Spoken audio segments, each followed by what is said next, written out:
శ్రీ గణేశాయ నమః. ఇప్పుడు మనం 9వ ప్రశ్న ఒకటి సమాధానం చర్చించవలసింది.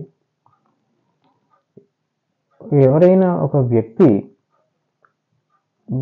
ఖరీదైనటువంటి వస్తువులు కలిగి ఉండొచ్చునా? అలాగే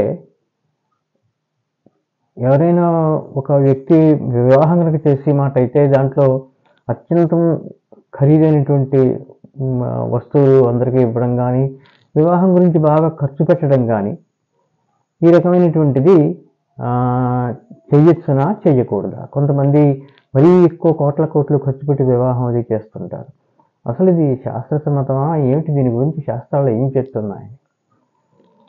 సామాన్యంగా కర్మలు అనేటువంటి వాటిని పుణ్యకర్మ, పాపకర్మ అని చెప్పిన 2 విధాలుగా విభజిస్తారు. దీంట్లో పతంజలి మహాభాష్యంలో పద్మశాంతికంలో రులక్ అనేటువంటి సూత్రం కింద ఒక విశేషం ఒకటి చెప్పారు. ఇది చాలామందికి తెలియదు. అదేమిటంటే, ఈ పుణ్యకర్మ, పాపకర్మ ఈ 2 కాకుండా ఏ ఫలితం అంటే పుణ్యము కాదు, పాపము కాదు, ఏ ఫలితాన్ని ఇవ్వాలన్నటువంటి కర్మలు కొన్ని ఉన్నాయి. అది పతంజలి విషయం చర్చించారు. యచ్చ పునః అశిష్టాప్రతిషిద్ధం నైవ తద్దోషాయ భవతి నా అభ్యుదయాయ తద్యథా హిక్కిత హసిత కండూజితాని నైవ దోషాయ భవంతి నా అభ్యుదయాయ అని చెప్పారు. అయితే ఏదైతే వేదం చేతన కానీ శాస్త్రాల చేతన కానీ శాసింపబడలేదో, అంటే ఈ పని నువ్వు ఇలా చెయ్యాలి అని చెప్పని శాస్త్రం చెప్పలేదు, అలాగే నిషేధించడం లేదు, ఈ పని మీరు చెయ్యకూడదు నిషేధించడం లేదు, ఇలాంటి కర్మలు కొన్ని ఉన్నాయి. వాటి ద్వారా పాపము రాదు, పుణ్యము రాదు. ఎలాగంటే ఉదాహరణ, హిక్కిత హసిత కండూజితాని. హిక్కితం, అతను అంటుంటాడు. హసితం, ఎప్పుడూ పెద్దగా కారణం ఉన్నా లేకపోయినా నవ్వుతుంటాడు. అలాగే కండూజితాని, ఇక్కడ దొద ఉన్నా లేకపోయినప్పటికీ ఒకసారి తల మీద అక్కడ గోక్కుంటుంటాడు. ఇలాంటి పనులు, వీటికి క్రియలకి కర్మలకి ఫలితం అంటూ ఏమి ఉండదు. పుణ్యం రాదు, పాపం రాదు. అదే పనిగా వేగంగా మోటార్ సైకిల్ మీద పెడుతుంటాడు. వీటికి ఏంటంటే ఫలితం ఏముండదు. ఫలితం పుణ్యం, పాపం ఉండదు, పుణ్యం ఉండదు. అయితే ఇదే తర్కాన్ని మనం ఈ వివాహాలు అవి చేసేటప్పుడు ఖర్చు ఎక్కువ పెట్టాలా తక్కువ పెట్టాలా ఏమిటి అనేటువంటి దానికి కూడా దీన్నే మనం అనుసరించి చెప్పచ్చు. అంటే డబ్బులుంటే ఖర్చు పెట్టు, లేదంటే నీ తాహతకి తగ్గట్టు నీకు ఎంతవరకు అయితే శక్తి ఉంటుందో ఆ శక్తిని బట్టి ఖర్చు పెట్టు. నువ్వు ఎక్కువ ఖర్చు పెట్టేవని నీకు పుణ్యం రాదు, పాపము రాదు. అయితే శంకరాచార్యులు ఇలాంటి చోట ఏం చేశారంటే, స్వాద్వన్నతు యాచ్యతాం విధివశాత్ ప్రాప్తేన సంతుష్యతాం. ఉపదేశ పంచకంలో భగవత్పాదులు అంటున్నారు, నువ్వు శుభ్రమైన ఆహారం, మంచి ఆహారం తీసుకో, కానీ యాచించకవన్నీ. తర్వాత నీకు విధివశాత్తు ఎంతైతే వచ్చిందో, పూర్వజన్మ సుకృతవశాత్తు ఎంతైతే నీకు ధనం కానీ, సంపద కానీ, ఆస్తిపాస్తులు కానీ విధివశాత్తు వచ్చాయో వాటితో నువ్వు సంతోషించు. ఒకసారి నువ్వు 100 రూపాయలు ఉండొచ్చు, ఒకటికి 1000 ఉండొచ్చు, ఒకటికి 1,00,000, అలాగే కోట్లు కూడా ఉండొచ్చు కొందరికి. దాన్ని బట్టి మీరు సంతృష్టి చెందండి. అసంతుష్టో ద్విజో నష్ట, సంతోషం లేని బ్రాహ్మణుడు చెడిపోతాడు అన్నాడు. అంతే తప్ప దీనికి ప్రత్యేకించి శాస్త్రాల్లో చర్చ అంటూ ఏముండదు. అయితే ఈ మహాభాష్యంలో ఈ చెప్పినటువంటి కొన్ని 3 రకమైన కర్మలు, పుణ్యఫలం కానీ పాపఫలం కానీ ఇవ్వనటువంటి కర్మలు ఉన్నాయి అనేటువంటి విషయం చాలా మందికి తెలియదు. అందుకోసం ఏంటంటే ఇక్కడ నిర్ణయం, శాస్త్ర నిర్ణయం ఏంటంటే అంటూ ప్రత్యేకించి ఏం లేదు. ఇలాంటి చోట్ల ఏం చేస్తారంటే ఆత్మనస్తుష్టి రేవచ అని కానీ భగవది మనుస్మృతిలో చెప్పినట్టు, లేకపోయినట్లయితే సాధువుల యొక్క సత్పురుషుల యొక్క ఆచారం ఇలా ఉంటే అలా చేయమన్నారు.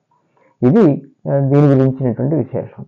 అంచేత ఎక్కువ ఖర్చు పెట్టడం మూలాన్ని అది పాపం అని చెప్పని ఎక్కడ శాస్త్రాల్లో చెప్పలేదు. ఇంకా ఈ 10వ ప్రశ్న ఒకటి ఉంది. అదేంటన్నట్లయితే వివాహంలో శాస్త్రాలను అనుసరించి ఏ ఏ కర్మలు చేయవలసి ఉంటుంది అని చెప్పని అంటారు. ఇది కొంతవరకు సమ్మతం. ఎందుకు అడుగుతున్నారంటే ఈ ప్రశ్న, ఈ మధ్యకాలంలో ఈ మధ్యలో చాలామంది ఒక సంగీతం అని పెట్టడం, లేకపోయినట్లయితే పెళ్లి కూతురు చేత పెళ్లి కొడుకు చేత నాట్యం ఇలాంటివి చేయించడం, అసంబద్ధమైనటువంటివి, అర్థం లేనిటువంటివి ఆలమీరు అనమాట. ఒకరిని చూసి ఒకరిని చూసేలా చేస్తున్నారు. దానికోసం అని చెప్పి ఏం చేశారంటే అసలు వివాహంలో చేయాల్సినటువంటివి పనులు ఏవో ఉన్నాయి కర్మలు అనేటువంటి దాని గురించి చెప్తారు. ఇప్పుడు పాణిగ్రహణం అంటారు, వివాహం అన్నమాట. వరుడికేమో అంకురారోపణ ఉంటుంది, గణపతి పూజ, పుణ్యాహవాచనం, రక్షాబంధనం, ఆ తర్వాత ద్వితీయ యజ్ఞోపవీత ధారణం, అప్పుడు ఇంకో యజ్ఞోపవీతం వేసుకోవాల్సి ఉంటుంది, వరప్రదర్శన ఉంటుంది. ఇంకా వధువు తరపు నుంచి చూసినట్లయితే ఈ గౌరీ కంకణ పూజ అని చెప్పి ఉంటుంది, రక్షాబంధనం ఉంటుంది.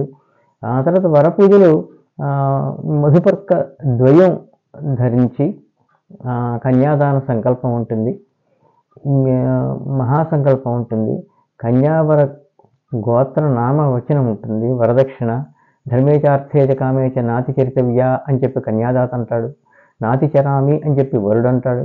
ఆ తర్వాత సుముహూర్తం, వివాహ వేదిక యందు వధువుల యొక్క శిరస్సునందు జీలకర్రతో కూడినటువంటి బెల్లం ఏదైతే ఉంటుందో అది పరస్పరం పెట్టడం, సుముహూర్తంలో కన్యా దర్శనం. ఆ తర్వాత ఈ ఆవరణ వస్త్రం ఏదైతే ఉంటుందో మధ్యలో పట్టుకునేటువంటి వస్త్రం దాన్ని తీసేసి వరుడు వధువు ఇద్దరు కలిపి సంకల్పం చేస్తారు. మళ్ళీ పునః ప్రాణానాయమ్య ఓం భూ ఇత్యాది చెప్తారు. ఆవాభ్యాం కర్మాణి కర్తవ్యాని అని చెప్పి ఈ మాంగళ్యం తంతునానైనా అని చెప్తున్నారు. అయితే ఈ మాంగళ్యం తంతునానైనా అనేటువంటిది మీకు ఒక శ్లోకం అంటే వేదాల్లో లేదన్నమాట. సాంఘికమైనటువంటి సమస్యలు ఏవో వచ్చి ఈ మాంగళ్య ధారణ అని ఇవన్నీ పెట్టారు. అయితే సాంఘికమైనటువంటి సంప్రదాయాన్ని అనుసరించడంలో తప్పేం లేదు. మంత్రం అయినట్లయితే స్వరం అది ఉంటుంది, శ్లోకం అయినట్లయితే సామాన్యంగా స్వరం ఉండదు, ఉచ్చరించరు. మామూలుగా పాణినీయం ప్రకారం సంస్కృత భాషలో స్వరం ఉంది, అది లౌకికం కానీ వైదికం కానీ. కానీ వేదాల్లోనే కొన్ని ఉపనిషత్తులు స్వరం లేకుండా కూడా మనకు కనబడుతుంటాయి. సామాన్యంగా వైదికమైనటువంటి వాక్యాల్లో మంత్రాల్లో వాటిలో స్వరం ఉంటుంది, ఇక్కడ స్వరం ఉండదు. ఆ తర్వాత మంగళసూత్రం కంఠే బధ్నీయాత్ ఉంటుంది. ఇది ఒక వైదిక కర్మ కాదు, సాంఘిక కర్మ. ఏది ఈ మంగళసూత్రం ధరించడం అనేది. ఎందుకంటే దీనికి ప్రత్యేకించి ఎక్కడ మంత్రం చెప్పలేదు. మనకి గృహ్య సూత్రాల్లో, కల్పశాస్త్రంలో గృహ్య సూత్రం ఉంది. దాంట్లో ఏం చేస్తారంటే వివాహంలో ఏ కర్మలు చేయాలి, ఏమిటి సంగతి సమాచారం అంతా వివరంగా ఇస్తారు. అందులో ఈ మంగళసూత్ర ధారణ ఇవ్వలేదు అని చెప్పడం అన్నమాట. ఆ తర్వాత యోక్తమాంగళ్య పూజ, వధువుల శిరస్సు అక్షతారోపణ ఉంటుంది, ప్రధాన హోమము, ఆశీర్వాదము, తర్వాత వివాహ ప్రవేశ హోమం ఉంటుంది, షట్పాత్ర ప్రయోగం ఉంటుంది, ఆగ్నేయ స్థాళీపాకము, ఔపాసనము, శేషహోమం, నాకబలి, గర్భాధానం, వీటితోటి వివాహం సమాప్తం అవుతుంది.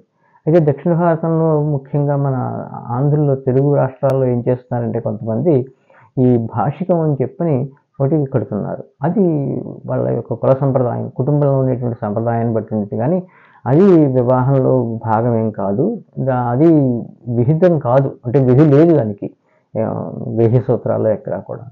ఇది ఇంతవరకు ఈ వివాహంలో ఏ కార్యక్రమాలు ఉంటాయని క్లుప్తంగా చెప్పాం. అంత లోతుగా చెప్పి అంత విచారణలోకి వెళ్ళడానికి చాలా సమయం పడుతుంది. శుభం భూయాత్.